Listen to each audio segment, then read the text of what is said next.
નમસ્કાર, શો ટાઈમમાં આપનું સ્વાગત છે। ભાવનગરના ખેડૂતવાસ વિસ્તારમાં રહેતા શખ્સની ઘોઘા રોડ પોલીસે વિદેશી દારૂના જથ્થા સાથે ધરપકડ કરી કાયદેસર કાર્યવાહી હાથ ધરી છે।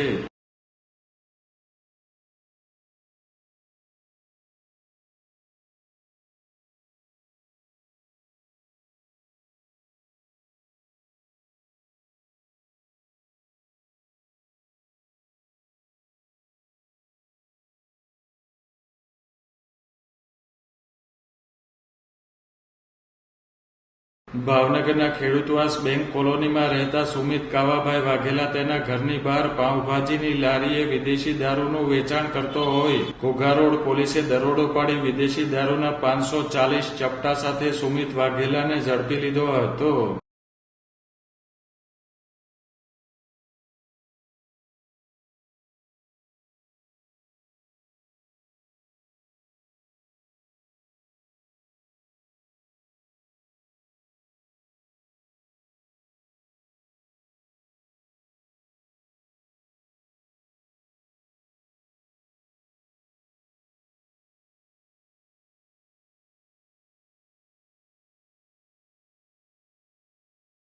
ઘોઘા રોડ પોલીસે રૂપિયા 67,500નો મુદ્દામાલ કબજે કરી કાયદેસર કાર્યવાહી હાથ ધરી છે।